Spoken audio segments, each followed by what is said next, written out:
Hello, friends. This is Dave Hurwitz, executive editor at ClassicsToday.com, here with a really interesting book that I've been wanting to talk about for a while. It's called Eminent Jews by David Denby. Oh, look. Hello, Finster.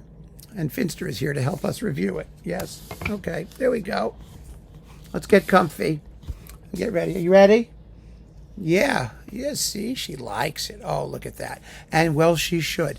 Now, the reason it's taken me a while to do this came out a few months ago, is because David Denby was the writer who very graciously wrote that feature about me in the New Yorker.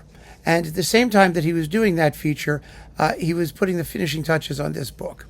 And I read it and I really liked it, but we decided, and he said, don't do it now because I'm writing an article about you and it's going to look bad. I said, okay, fine. You know, that was the deal. And so I really respect him for that. And I honored his request. But now the article's come out. It was a really nice article. And I'm very, very happy that I can talk about Eminent Jews, because it's a fascinating book which gives a very, very... Yeah, you're done? Had enough, huh? Okay, fine. Which gives a very interesting slant on the career of Leonard Bernstein, that he's one of the eminent Jews. Now, the title of Eminent Jews comes from Lytton Strachey's book, Eminent Victorians, which was written at the turn of the last century, and which dealt with four eminent Victorians with the intent of taking them down a peg. More or less. Denby's intent is rather different. What Denby has done is taken four eminent Jews whose careers got going in the 40s and 50s and 60s. They are, in case you learn, Leonard Bernstein, Mel Brooks, who he knows personally, Betty Friedan, and Norman Mailer, who he also knows personally, or knew personally. And it's really a fascinating study. The kind of study that it is it's a historical moment portrait. I mean, that's what's happening. There are certain, if you know Malcolm Gladwell's The Tipping Point, there are moments when things change or shift, and it causes us to take a look at things in a different kind of perspective. My model for that was one of my professors at Johns Hopkins University, J.G.A. Pocock, who wrote a remarkable study called The Machiavellian Moment, which links together Machiavelli's Florence with England during the Civil Wars in the 1600s and the United States at the time of the Revolutionary War, crises in republicanism, which have certain things in common. And there are these tipping points, if you want to call them moments. So what is the tipping point that David Denby's talking about? It's a personal one for him. He talks about the moment when Jewish Americans ceased to be assimilationist, where they began to make not an issue of their Jewishness, but rather a contribution to American culture to be forward and obnoxious and difficult but powerful voices, which was and not ashamed of the fact that they were Jewish voices and powerful voices. I mean, that's basically what it's about. And so he chose these four characters for that reason, to see what they have in common. And this was a moment in the 50s, and I know it was because, I wasn't around in the 50s, but I was around in the 60s, and that tension existed that he talks about in many Jewish families. It's how his name got to be Denby. It's how my grandfather didn't speak to his brother Ralph for like 20 years because Ralph changed his name from Hurwitz to Howard. And my grandfather thought that was unforgivable.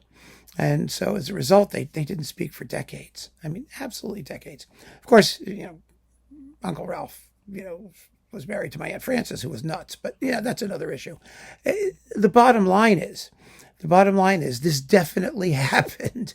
And it happened really very interestingly. So Bernstein, who is one of these four portraits, it's not supposed to be a comprehensive portrait. It's not supposed to be, a revisionist portrait. It's rather contextual. He's putting Bernstein in the larger context of this transformation in the Jewish American experience, so I first of all, Denby knows a lot about music. He really does, and he had plenty of experience seeing Bernstein and experiencing Bernstein, although he didn't know him personally, and he definitely captures the flavor, I think, of what these people were about.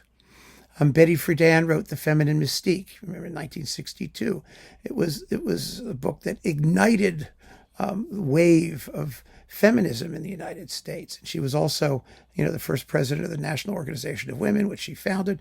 Norman Mailer was, of course, a fantastic writer, an amazing writer, and his celebration of sort of macho violence was echoed in his own really tumultuous life. He stabbed his wife and then ran for mayor of New York. I mean, there was he was really quite a character.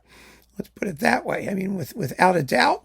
And I think that and Mel Brooks, who Denby also knew and was able to interview for the book, is still with us, and he is an amazing filmmaker, of course, a musical guy, but he mainstreamed a lot of, Jewish stuff and made it sort of part of the American vernacular, particularly of comedy, which was really marvelous. I'll never forget when my mother took me to see Blazing Saddles. And we were sitting there. It was in the Capitol Theater in Milford. It was one of those old theaters that still had a balcony, which was really, really cool. And we're sitting there, and there are two passages that we were absolutely hysterical about. One is that scene when Mel Brooks is heading out west, and Mel Brooks is in Cleavon Little, and his family are heading out west, and they're the only black family in this wagon train, and they're abandoned completely by everybody else when the Indians come and invade. And Mel Brooks, is the Indian chief, comes up, and there's this black family looking terrified, and Mel Brooks looks at them, and he's got his headdress and all this stuff up, and he goes like, "Ugh, Schwarzes, hast du in dein Leben gesehen? Lass ihm gehen," which is Schwarzes, which is not necessarily a nice term for African Americans, but he says, "Have you ever seen such a thing in your life?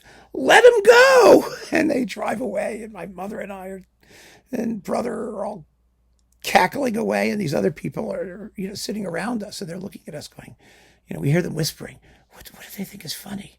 What do they think is funny? And then there's this scene, of course, with what's her name?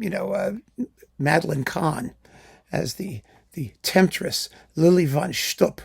Well, in Yiddish, Stupp is Yiddish for the sex act in sort of rather vulgar slang. So she was Lily von Stupp, the Teutonic Titwillow, it said, right?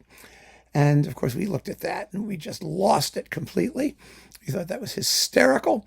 And again, I mean, there's this couple next to us. They're going, "What's so funny about a Teutonic Titwillow?" Nowadays, more people would get that than did in, 1972 or 73 or whatever, 1974, somewhere around there, whenever those movies came out. So that was Mel Brooks, but Bernstein did it too. I mean, Bernstein did it with his works such as Dybbuk. He did it with the Kaddish Symphony. He did it with his first symphony, the Lamentations of Jeremiah. He did it with Mass. I mean, a strange work where, a Jewish guy sets the Roman Catholic Mass and combines it with a Broadway musical. It does, he was, and in addition to just music, of course, there was his role as a, bonfire of the vanities type, the radical chic hanging out with the Black Panthers, and his social, his use of his role, and his presence as a cultural force for, everything from like nuclear disarmament to support of the state of Israel to all this other stuff. And that's what these people did. They were difficult people. They were imperfect people. They were often mean and nasty and miserable and disturbed and psychotic, but they were enormously vital and vibrant, and they were Jewish. And so it as a Jew, it was a very interesting book for me to read because I had a somewhat similar, I guess, personal identification with some of what Denby was talking about. But I also think that other people will find it just as interesting to both gain insight into the Jewish American experience and to get to know four radically different but really extraordinary characters. And Denby, who is a wonderful writer, I know from the article he wrote about me, I can attest to that. I think has captured something. He's put his finger on a moment, a historical moment. And I, as a historian myself, I mean, someone who was trained and got my degrees are all in history, and I think that that's absolutely fascinating. I really do. And so is this book. It's a good read, a really interesting book that I can recommend very strongly, both for Bernstein, but even more for the way it places him in a larger context, and an interesting one, a very interesting one. So there you go. The book is Eminent Jews, Bernstein, Brooks, Friedan, and Mailer by David Denby. He is the New York Times best-selling author of great books, another splendid book, by the way, and I recommend it accordingly. So keep on listening, friends, or reading. Thank you so much for joining me. Take care.